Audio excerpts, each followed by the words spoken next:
Well, hello and welcome to another guest interview here on the Profit with Law podcast. I'm your host, Moshe Amsel, and I'm excited for this one. I'm excited because it is somebody who is a geek like me when it comes to numbers and finances, and most importantly, profit.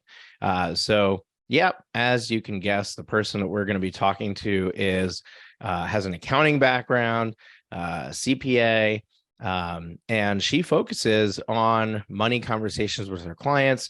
CFO services. We'll give her the official intro bio in a moment. But I'm excited to have this conversation because we need to always be looking at money. There's two things that when we're growing up are taboo and our parents don't talk to us about, and it's money and sex. And those are the things that are the hardest skills to learn, the easiest ones to mess up, and we're not willing to join the conversation even as adults. So we really need to get over ourselves, and we need to have money conversations. You can tune into another podcast to have sex conversations. We're not going to do that here, but we are going to talk about money and profit, and I'm super pumped to jump into this conversation. So our guest is Danielle Hendon. She's the owner of Four Corners CFO. Danielle is the founder of Four Corners CFO, a firm offering financial advisory services to small business owners on a scale that fits their company and budget. Coupling her decade of experience in corporate finance and accounting with her passion for small business owners, Danielle brings the benefit of, quotes, big business, financial analysis to entrepreneurs. Now, instead of helping corporations increase share price, Danielle gets to help business owners increase their personal livelihoods so they can leave a legacy and lasting impact on their community. I'll add one more thing, and that is those of you listening to this show long enough know that really what motivates me is creating that financial legacy for yourselves. So many people talk about, time freedom, financial freedom, but the reality is that you haven't really arrived at your true place of happiness until you have not just time and financial freedom, but you also have impact freedom as well. And what that means is that you have figured out what is the lasting imprint you want to leave on this world and have succeeded in doing that. And one of the things that I think is an easy one for most people in the room who have families, have children, is to set your children or your grandchildren up with a financial legacy that allows them to step into their best version of themselves, because they are starting on the right footing. They're not starting in a place of struggle to begin with. And I think generational wealth is the backbone of the future. And I also think that it's what's going to I think that success in business is what's going to help you create that generational wealth. I think that a successful business throws off a ton of cash for the owner. And then when you've got everything you need, you can then take that extra cash and you can use it to deploy into your wealth creation among different asset classes and different ways of making money, not just in your business. But we're going to focus on your legal business. We're going to focus on the law firm, and we're going to have a great conversation with Danielle. Danielle, welcome to the show. Thank you so much for having me. It is a pleasure to be here, and I always love talking money. Awesome. Before we talk money, the people who are listening to the show, they want to know who in the world is this girl Danielle? What's going on here? So give us not the official bio version, but the personalized version of how in the world did you get into accounting, legal specifically, working with them, and CFO services. Just give us the whole story, the rundown of how you stepped into this. Yeah, so the story itself is a bit of a roller coaster. You never would have seen me in accounting if you knew me in high school. I went into college as a music major. I sang opera, but I had an English professor that had us write an essay on what is the future of your career. And I very quickly realized I was not going to be able to afford myself in my future. So I had a couple of friends that were in the accounting major, and I took a couple classes and I loved it. I loved playing with the numbers and being in the details. And anyone who's listening to this and has done any level of accounting knows it becomes almost as much about writing as it does about numbers, which is crazy. And I had a blast. So I finished my master's in accounting, and then I went into public accounting, loved what I did, but started a family and realized very quickly, as I'm sure many of your law firm owners know, that working for a firm, whether it's accounting or law, and starting a family don't mesh very well together. So I took a step out of public accounting, and being in the Houston area, most of my experience was in oil and gas. So I landed at an oil and gas company in downtown Houston. Again, loved what I did. They had a very family-run environment, even though they were billion-dollar business. But then they went through bankruptcy. When oil prices tanked, they went through bankruptcy, and they came out the other side owned by bankers who sliced and diced. And then the pandemic hit. And we realized very quickly that this business was going to close. For me, the pandemic was a double-edged sword. It was the opportunity for what I'm going to admit was a workaholic mom who loved what I did to get a completely different perspective of parenting.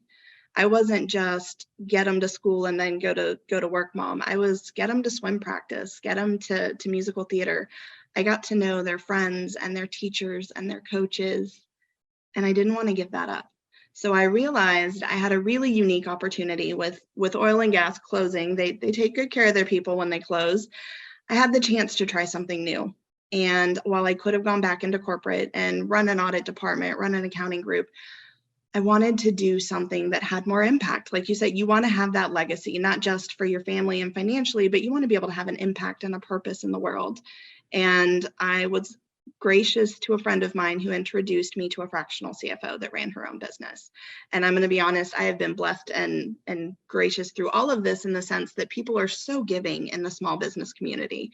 And this woman explained to me exactly what she was doing and how much she loved it. She had an audit background as well. And we just clicked, and I was like, I could really do this. So I took a leap of faith, and I started Four Corners CFO and offered fractional CFO services to small business owners, doing exactly what I know big business does, and taking that experience that I never thought I would have appreciated, but going from a $1 billion business to, I think we were 20 people when that company closed. I knew how to make the big business processes fit a small business environment. We had to. We were still SOX compliant, all the controls, all the things.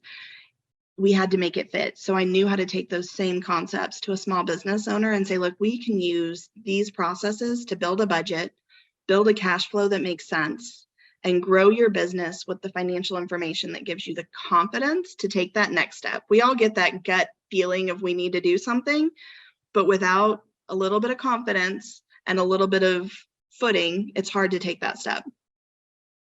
What an incredible story and roller coaster. But what an incredible opportunity for you to step into a better version of mom for yourself, and all the lucky clients who get to work with you that would have never gotten that help because you're stuck in an oil and gas corporation.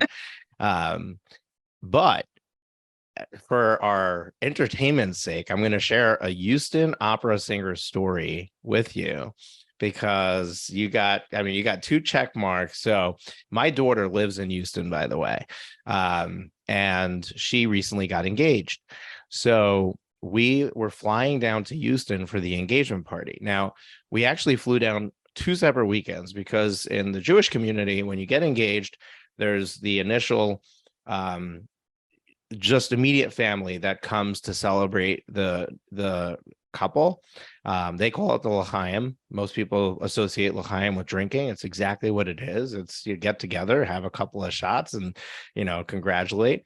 And then you have a engagement party that is for the community at large, all the family, friends, whatever, to come and celebrate the new couple. So it was one Sunday after the next. So we were flying from New York to Houston for the second Sunday, and it was on Mother's Day. So my wife wanted to be with our little kids in the morning. They weren't flying with us for Mother's Day. So we took the last flight that would get us in time to this party. Well, the flight got delayed because there was some storms that rolled through Houston on Mother's Day and shut down the airport for an hour. And this is this year, by the way. This is just a few weeks ago. We land in the airport, an hour after the party started. Now the party is only 3 hours long. So, and it's a 45-minute drive from the airport to the party. So we're gonna drive there. We're gonna get there for an hour and a half of it. That's okay. It's not terrible, right? Well, we get out of the airport and we go to where Uber and Lyft drivers are supposed to come, and it's like a hidden, tucked away spot away from the terminal, and you have to like walk to it. But the funny thing is the Uber and Lyft drivers don't know that it's there. Like some of them come all the time and they know exactly where it is, but some of them, they just get the ride and there's the first time that they're coming and they have no idea where to go. So we had one driver after the next arrive and not be able to find us and then leave. So we were on like the third canceled ride, and there was a lady standing next to us, a young lady, and she's watching this whole thing, and her car comes and she's about to get in, and my wife looks at her and she says, "I don't care where you're going, but do you mind if we ride with you?" She's like, anything to get us off of this airport terminal and off these airport grounds, we can get out and get an Uber. So we got it. She was gracious enough. She was like, "Yeah, sure, you can come with me." So we got in the car with her. We had no idea where she was going. And on the way, we looked up the address she was going to, where we were going to, and it happened to be in the same direction. So we went with her to where she was going. But in the car, she tells us what she does. And she's an opera singer, and she's in town. She's from Dallas, but she's in town for like a week-long prep for a show that they're doing. So that was crazy pants story of, we ended up getting there like 30 minutes before the party was over. We like just, we had a whole day of travel to be there for 30 minutes, but well worth it for my daughter, and we do anything for our kids. But when you said you were an opera singer, and then later you said you were from Houston, I said, okay, got to share this story. Now back to our regular programming. Let's talk business. Yeah, let's talk business and CFO services and stuff like that. So our listeners are going to, they immediately start to judge about whether this is going to be a valuable conversation for them when they start listening. I know that because I'm an avid podcast listener. So I want to know if it's worth my while to stay and listen. I imagine that some of them are thinking, I'm too small to need a CFO. And some of them are listening and saying, I'm too big to need a fractional CFO. I probably need a CFO, or I have a CFO. Paint the picture for me about, who, at what stage of business should you be considering having somebody involved in your business at a fractional CFO level? And maybe what's the upper end? At what end is it like, okay, I'm now ready to have a full-time, financial person at the upper helm of our finances, upper helm of the finances in our business. Yeah, so I'm going to speak in numbers because that's the easiest way. I'm going to speak in revenue numbers, even though I prefer to talk to people about their profit. Revenue is what I know every business owner knows. You're going to know your sales. And I'm going to tell you that it's never too early to have somebody in your business financially. From the moment you start, your hour is worth more, billable or spent in your business, than what you're going to spend on a bookkeeper. Every business needs a bookkeeper. Start with one, get it off on the right foot. You don't want to go down the hole of figuring out trust accounting and how to do all that the right way, or putting anything in jeopardy. When you start hitting, I'm going to say 6 figures, when you start hitting about 100,000 and you're looking to grow and scale a business, and I'm going to be very clear there because there's definitely the lifestyle business out there. You want to have time, you want to have freedom, and you're not necessarily looking to grow and scale. If you're not looking to grow and scale, I honestly would not recommend investing in an expensive fractional CFO. We are not cheap. You can find a bookkeeper that can do a lot of things for you as well, and can start dabbling in some budgets and things like that. But if you're looking to grow and scale, and you're going to want to bring on people, and you want to build a team, and you want to be able to step back from the business one day, then in that 6-figure range, that's the perfect time to start building out a budget and understanding cash flow. It doesn't necessarily mean you need to meet with a CFO every month, but you want to at least start meeting with one once a year. Think of it like your tax CPA or your tax preparer, where you're looking at those numbers at least once a year, but you're not looking backwards like the CPA and the bookkeeper do. You're looking forwards into the future of your business and setting a plan. When you start hitting, I'm going to say 250 to 300, depending on the firm you're running, that's when you've got some paralegals on staff. You might be looking at hiring your first associate or attorney, whichever phrase you want to use. Then that's where I start seeing clients come to me for the monthly services. That's where we want to dig into not just what does an overall budget look like that you can maintain, but I don't have time to touch this. I need somebody else to look at the budget and maintain it. And I need to know what the results are and stay on top of it every month. So that's the perfect time to look into a fractional CFO that can meet with you on a once a month basis. And then I will say I have clients that get upwards into the multi-millions. When you start closing in on like the 8s and 10s, we're looking at more like a weekly meeting. We want to make sure cash flow is going where it needs to go every week. You've probably got a team in place financially at that point. You may not be using a bookkeeper. You may actually have an accountant that is on staff for you. And then as you start growing out of the 10s into the teens and upwards of that, I'm going to be honest, you may be looking at a more full-time CFO as you start growing to those levels. But a fractional CFO can do an awful lot without having to be full-time when it comes to forecasting budget and cash flow and being available for those questions. I have clients that are $25 million and we're still working on a fractional basis. It just depends on what fits your goals for your business and where your growth is. Yeah, thank you for that explanation and that color. And I think it's great for somebody to start thinking about this, at the 100,000 revenue level, that, hey, maybe there's a way that I can get somebody involved with me at the financial level. Because really the money and the finances and reading the financial reports and understanding what it means, that's probably one of the biggest struggles that business owners have from the CEO level, from the running the business level, to really understand what's going on. I'm a big fan of Mike Michalowicz and his book Profit First. We didn't discuss this in the green room, but I'm a Profit First professional. And I see you're shaking your head and you're familiar with the book, so I'll let you jump in a moment.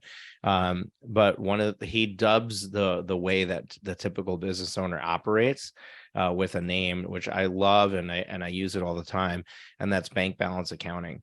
And essentially what happens is that we wake up in the morning and look at our bank balance. And if it's negative or it's low, then we know that we need to do some extra work today on collecting and bringing in some money to make sure that we're not stuck and able to meet our obligations. And if it's flush with cash, then we go on a spending frenzy because, hey, we've got money to spend. When the reality is that the money in the bank account has no indication whatsoever of your success or how much money you have available to you.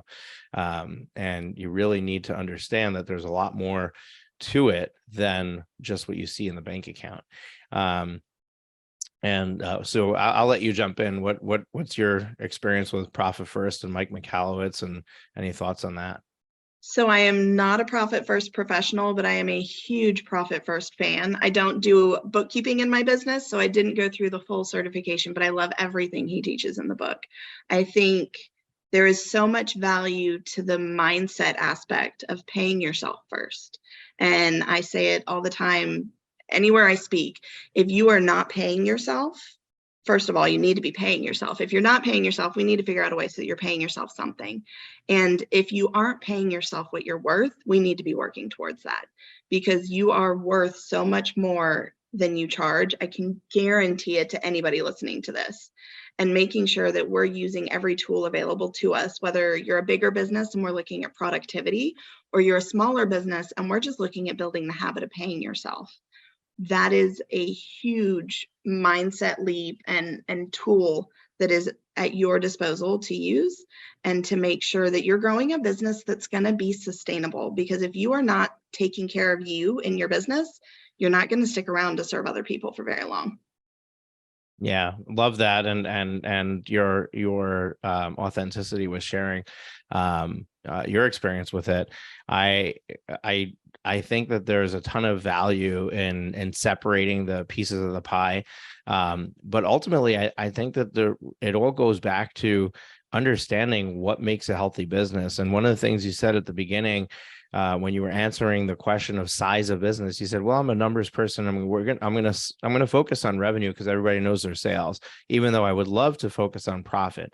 And really, in my coaching program, when people join, one of the first things that we establish is we're going to set your goals based on what you want to take home from the business, not based on what sounds good or looks good. Because the reason I got involved with law firms in the first place is because I got a client through Profit First, and it was a law firm in Manhattan. And I walked into the law firm, and it was a gorgeous law firm, their name on the wall, really nice. I got offered coffee when I walked in. They had 4 attorneys on staff. They had multiple support staff members. They had cases. They were busy, yet they were struggling to meet payroll and rent obligations.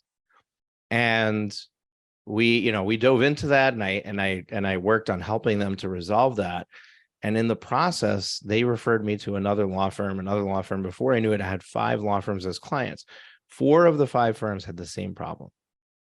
4 of the 5 firms on the outside looked like perfectly healthy, well-run businesses. And then behind the scenes, where you can see the shitstorm, they're transferring personal funds to cover payroll. They're, running from bank to bank to move a line of credit, open a line of credit, move money around. And I said, there's a problem here and I can help. And that's really what made me decide to focus on law firms specifically. And that's where this podcast was born in March of 2019. So I'm a huge fan of focusing on the profit. So all of this to get to the question, right? What is a profit margin that you define as healthy? How do you help your clients to understand what they should be aiming for when it comes to profit? So I'm going to start by saying there are 2 different profit margins that you will hear accounting or money or finance people talk about. One is gross profit. That's going to be your sales minus the cost of goods sold. And one is net profit. I focus on gross profit first and then net profit. But if you are a service provider like attorneys, we want to consider gross profit with the cost of people included in it. I see very often when an attorney comes to me, they have payroll where payroll belongs, which is great. But that doesn't actually tell you the cost of providing goods and services to your clients, because your people are the cost of providing those services. And so a rule of thumb number is I like to see gross profit, including the cost of your people, at least 50%. I want to see us at a 50-50 split so that whatever your people are costing, you are still bringing in 50% to use on paying yourself, paying your bills, paying the other things. Theoretically, I like to see that number closer to 60 or 70, especially with attorneys, because we know that your time is also billable. And I don't think I have a single attorney client that isn't still billing some of their own time. And we want to make sure that that's incorporated into there as well. So gross profit around 50%. And then I'll be honest, net profit ranges. It depends on your goals for your business, on your size of your business, and where you want to go. I love that you focus with your clients on what is that take home, because that's what drives that net profit number. What do we want to take home? But I will say net profit is never going to include a couple of cash flow items that you will not see on your P&L. If you have debt, if you've got that line of credit, if you're not paying off your credit card bills, it's not going to show on your P&L, and you may look like you're bringing home net profit and it can't go back to your bank account. The other thing that I talk to my clients all the time about is tax savings. Savings for your company in general is important, but if you are a profitable business, which our goal is that everyone's profitable, you need to be setting aside money to pay your taxes, and you need to make sure that that is incorporated in that final number before your take home as well. Yeah, I love that you bring up all of those points, and I love how you I love how you explain the gross profit. It actually bothers me quite a bit when in practice bookkeepers actually put the wages in the cost of goods sold, because from an accounting perspective, that's not really what it is. But from a reporting perspective, to make decisions, I like that separation and analysis. It's also in line with what I teach, so I don't differentiate gross profit in that way. But I do about 40% for human resources. So it's 20% for attorneys, 20% for legal support staff, and then 20% for other overhead, 40% for owner's pay and taxes, right? So and those are rules of thumb. And like you said, it really depends on the business goals of the business owner. There was a recent interview that I did with a very successful attorney, the top personal injury firm in the Atlanta area. And he shared with me something that I thought was so insightful that I spent my entire next coaching call with my clients talking about it. So it was insightful to me because I never really made this differentiation for people that I talk to. And that is that profit is what you decide it to be, right? You're the owner. You get to control. You get to decide, hey, we've got 40% profit margin. We're going to take 20% of that. We're going to take half of it. We're going to take 20% of our profit margin and plow it back into the growth of the business. Well, all of a sudden, we just spent it to grow the business. So now our profit margin is 20%. Does that mean that we're unhealthy or that something's wrong? No, right? So I think that if you're being intentional with the profit, then you can do whatever you want. But if you're not being intentional and your profit margin is low, then that's indicative of an unhealthy business and something that needs to be fixed. So, and then the last thing that you shared with putting money aside for taxes, very important. In the book Profit First, there's a very basic guideline. Like if you get your business to the level of profitability that is outlined in the book, then the 15% of revenue number is a really good number. Works for almost everybody except for people in New York City. And in New York City charges their own tax. New York State charges their own tax. They charge at the business level. They charge at the personal level. And essentially, it'll be more than 15%. But everyone else in the country can basically use that 15% number and be pretty good with being close to having those taxes set aside.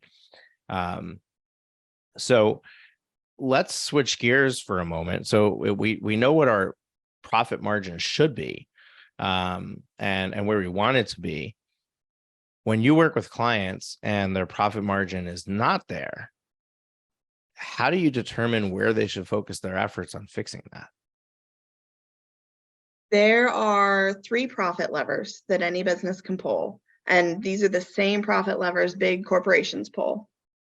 You can either raise your rates, raise your prices, you can cut your costs, or you can focus on your most profitable product or service at the highest level.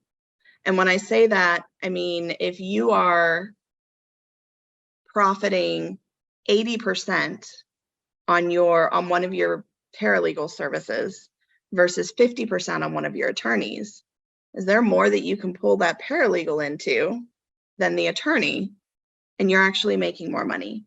With a lot of businesses, I like to say, I want to see your marketing dollars on your most profitable items. So we're going to start by understanding what is your revenue. We got to know what the revenue streams are. What services are you offering? But when we do that, we look at what are the costs of providing that service. How many hours, especially for my flat fees, how many hours are your attorneys spending? How many hours are your paralegals spending? How many hours, if you have a legal assistant, are they spending?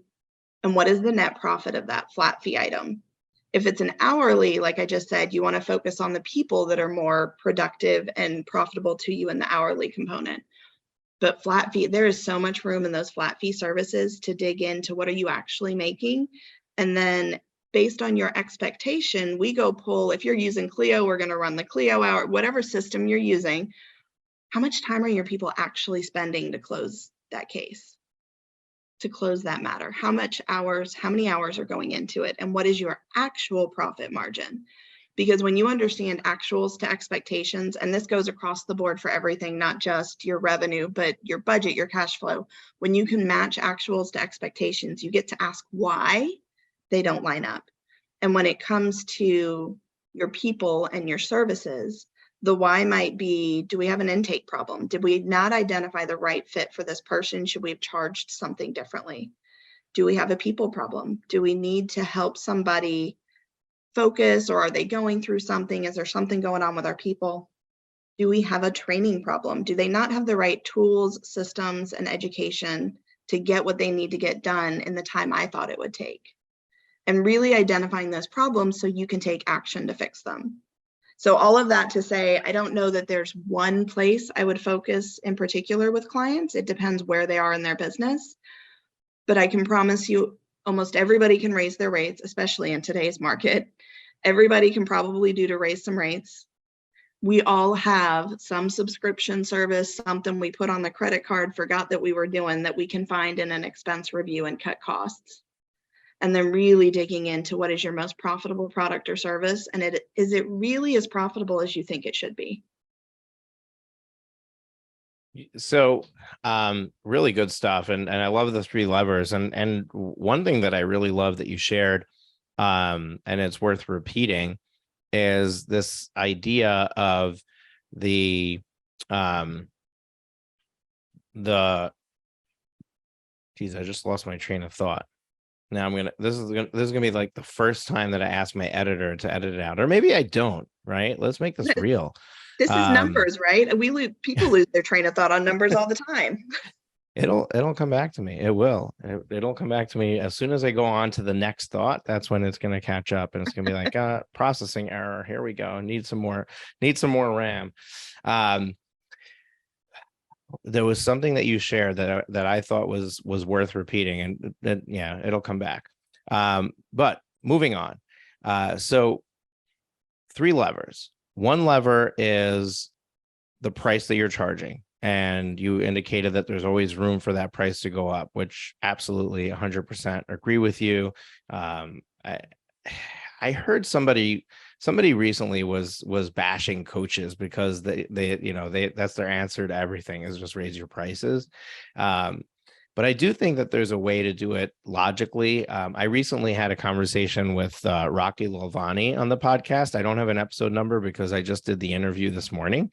So it's not published yet, but by the time that yours gets published, his will be out.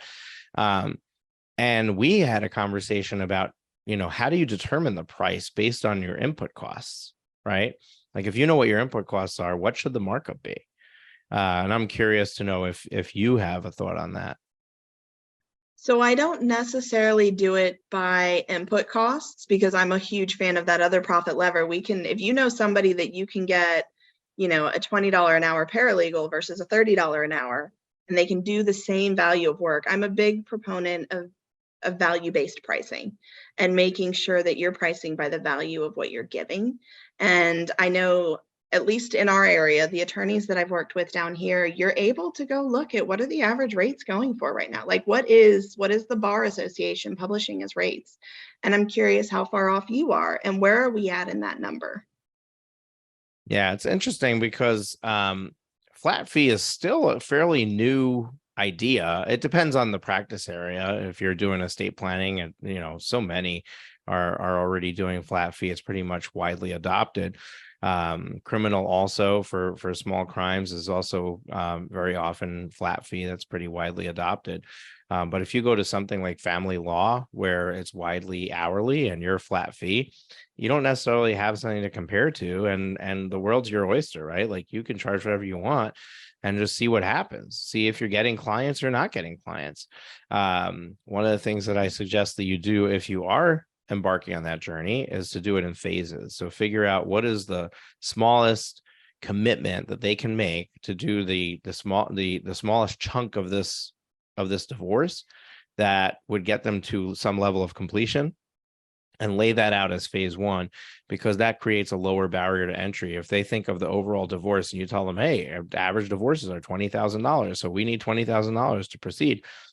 it's going to be very hard to compete against a $300 an hour competitor because they only need a $5,000 retainer. So you kind of need to think about those things. I did recall what I was going to mention before, because of course it came back to me.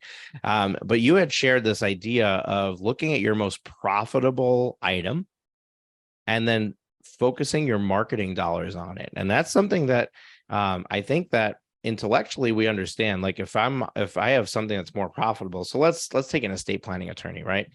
Wills, everybody needs a will, so it's easy to sell, but it's easy to deliver, but it's, you know, only $800, and a trust might be $6,000 or $7,000. But when you start looking at the input costs and therefore the profit margin on it, you may be surprised to find out that wills, they're only $800, but they only cost you $50 to produce, right?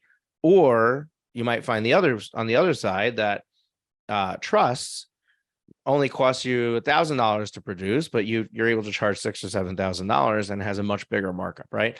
So when you start looking at that and you figure out which is the one that creates that bulk of your profitability, now you can turn around and say, instead of focusing my marketing dollars on trying to find people who need a trust, which means they're more affluent, they're, you know, they have something they need to protect, they're probably later on in life, they're, you know, kids out of the house. Will, everybody needs a will. You need a will as soon as you have a kid. You need a will as soon as you're a grown adult with your own finances or whatever. So all of a sudden you're marketing to a whole different demographic. It's a whole new world, right? And if you focus your marketing dollars on the right one, then you're going to drive more of that business into the firm, and you can really move that lever of profitability. And I thought that was so profound that I wanted to repeat it. Of course, I forgot it before, but now we've recovered. And folks, I'm not having my editor edit this out, because so much of what we do in business, we hesitate because we're afraid. What are people going to think about us when they listen to this, or when they hear this, or when they see this? And I just want you to know it's okay, because this will be a moment that is forgotten before you even finish this episode.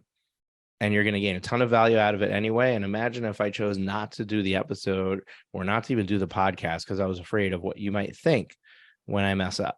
So just leaving it in there, because I think it's worth learning that lesson.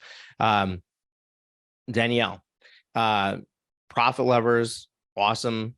You also mentioned at the beginning budgets and some other nasty words like that.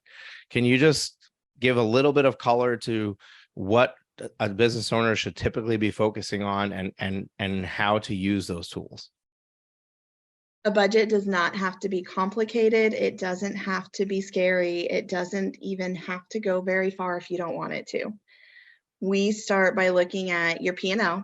If you've got QuickBooks, if you've got Xero, just pull that P&L. It's already got all the accounts in there for you from your bookkeeper, and figure out, where do you think these numbers are going to go? Now, I'll be honest, when I work with clients one-on-one, we go into a whole lot of detail on their behalf. But if you're going to do this for yourself, just look at that number and say, what do you want it to be for the year? And then look at the past. So we're recording this in June. I'm not sure when it'll air, but as of June, what do your numbers look like right now? Look at January through June, and what are you averaging? How realistic is it to get where you want to go with what's already happened? And then those profit levers we talked about, if it's not realistic to get there, can we increase sales by focusing on raising rates or marketing more to our most profitable item? Are there costs we can cut? Go dig into the expenses, cut some costs out, get to the goal that you want to make at the end of the day. And then I'm going to turn things on their head a little bit. I don't do cash flow like any other accountant I know does cash flow. I'm going to tell you that most accountants don't even understand cash flow statements, or how to do cash flow with direct and operating and all of those things. We treat cash flow like a budget. I mentioned this earlier, but your P&L isn't going to show you debt. It's not going to show you savings, and it's not going to show you profit distributions. So when we do cash flow, we treat it just like a budget. We take your sales, we take your cost of goods sold, we take your expenses, and then we just layer in your debt, your savings, and your profit distributions and figure out where cash is going to be at the end of the day. There are timing components and it can get a little complicated if you've got payments over a period of time. But when it comes to my attorneys, just because you got money and it's sitting in that trust account, we don't want to count on that in your cash flow. I want your cash flow to be earned cash that we can spend. So if you are having a retainer, we're going to do it based on what did you actually bill. We want to do it based on the cash that's actually hitting your operating account and when it hits. And then we're going to layer out things like, for example, your credit card. I'm going to hope all of you are paying off credit cards, and we're going to make that assumption. If you're not, it's going to layer into that debt line. But if you're paying off your credit card, it's actually going to reflect last month's expenses. So whatever last month's expense is on your budget becomes this month's cash flow line. Yeah, I love that. And it makes a lot of sense, right? Like, you need to know if you're going to have a cash shortage. Ultimately, that's the thing that's going to kill your business. It, when you run out of cash, that's when nobody wants to lend you money anymore. That's when you've dug a hole that you can't get out of. So you really need to anticipate that problem when things are feeling good and looking good. And if you can project those numbers out long enough, 12 months or whatever, and you can see where there might be a cash shortage, you can plan for that and either put away money for it or set up a credit vehicle to be able to cover that when that time comes. And that's really gonna save your bacon, so to speak, when it happens. So love that you're focusing on that. We're out of time. I mean, we had a great conversation and had a lot of fun, including my brain fart. But I said everyone would forget about it by now. They already did, and then they're like, "Oh yeah, there was that too." But they'll remember that really good piece of advice that came with it. Yeah, there you go.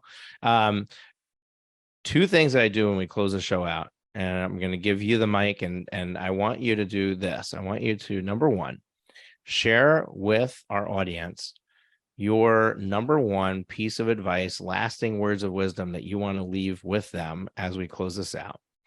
Number two, how can they get in touch with you, learn more about you? What is the next step you want somebody to take if they're like, wow, I really like this girl, Danielle. I mean, she knocked my socks off. Like she's talking my language. I want to get in touch with her.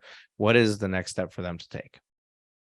So you're probably not going to be surprised by my number one, and it's to put some profit in your pocket. Start with 1%, put it in a bank account, out of sight, out of mind. I'm a huge profit first fan. Give yourself the gift of paying yourself first. And that is what's going to help you stay in business. And then you can find me at my website, www.4cornerscfo.com.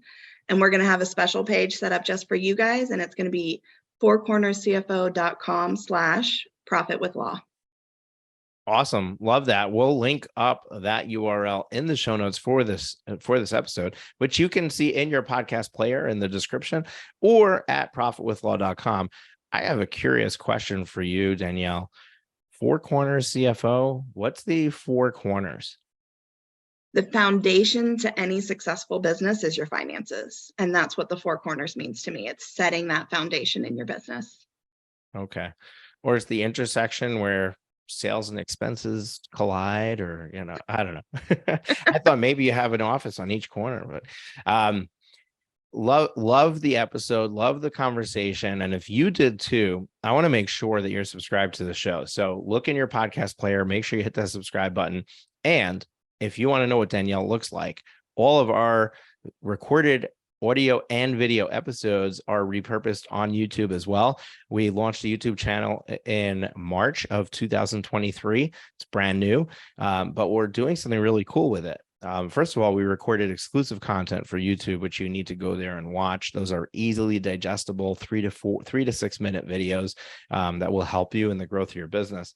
But YouTube is also giving a lot of traffic to shorts, which are 60 to 90 second videos, and they're vertical. They look like they're meant to be on a phone. And my team is combing through years of content that we have and pulling out unbelievable nuggets, 60 to 90 seconds long, and really leaning into these shorts. We're putting out about 3 to 4 shorts a week.